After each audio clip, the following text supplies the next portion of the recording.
Hey guys, it's Bob Ferngren and I'm back with another 8-minute video. Hey, just so you know, I've done thousands and thousands of these videos and podcasts and trainings throughout the years. And so this is kind of a new deal for me. In the past, I didn't archive the things I'm doing. So now I wanted to document and to kind of leave this here because there's just things I believe about network marketing that are never gonna change.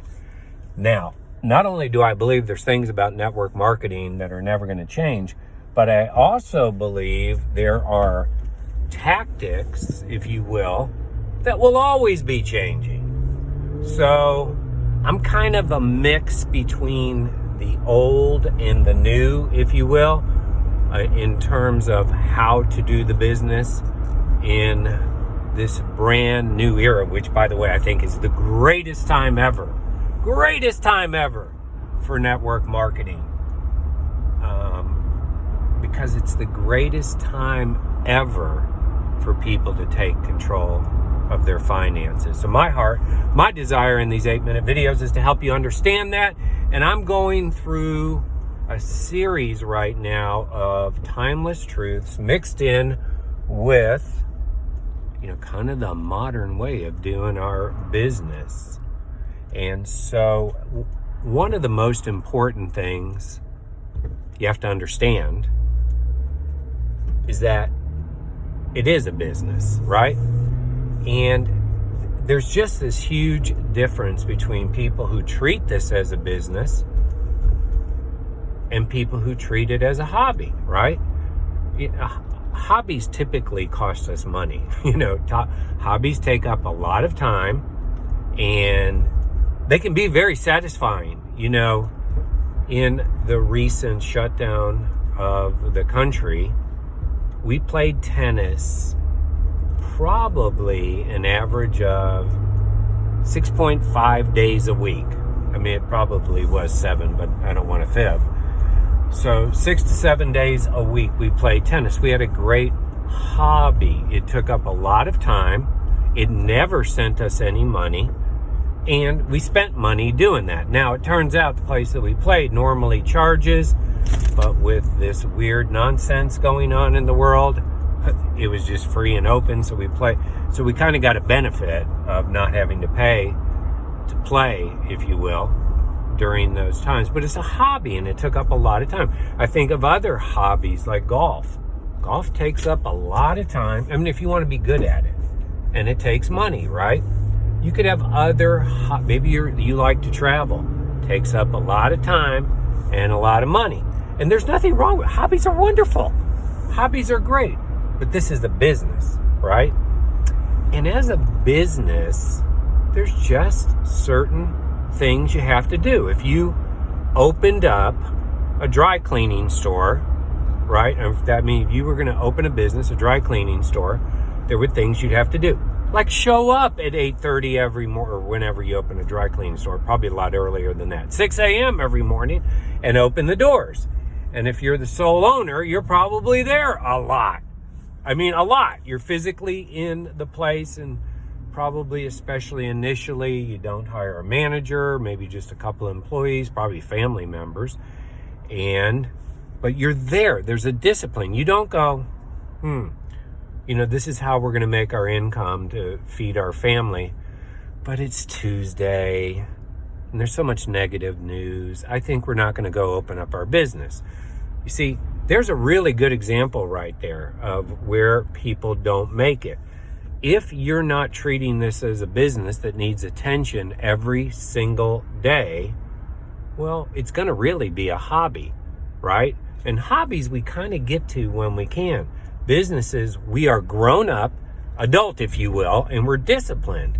We put time, effort, and energy into a business every day.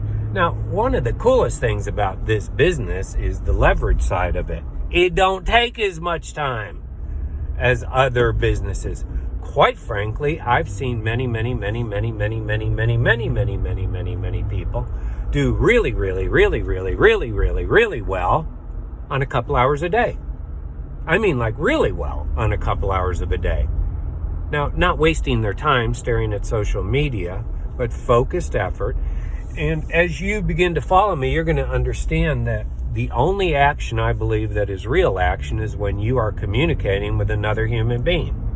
Let me repeat that for you. The only action that I believe is real action is when you're communicating with another human being. Now, these are only 8 minutes, and I want to be disciplined to that 8-minute time frame. So let me give you some suggestions. Number one, decide right up front. I mean, again, this is if you want it to be a business that pays you, kind of a serious part-time effort that could lead to a full-time income kind of a business. Decide first how many days a week you're going to work. Could be 5, could be 6. You work less, you're not really working a business, right?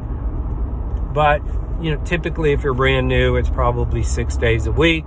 I wouldn't work this business 7 days a week. You got to have a day for refreshing and kind of getting your act together, if you will. Then decide how many hours you're going to put in that business. Let's say you have, you're going to work it 6 days a week, and you're going to work it an average of, say, 2 hours a day. So 12 hours a week. Now, you can certainly do more as long as what you are calling action is what I call action, communicating with a human. And we're going to talk more about communicating because it's just not on the phone and it's just not face-to-face anymore.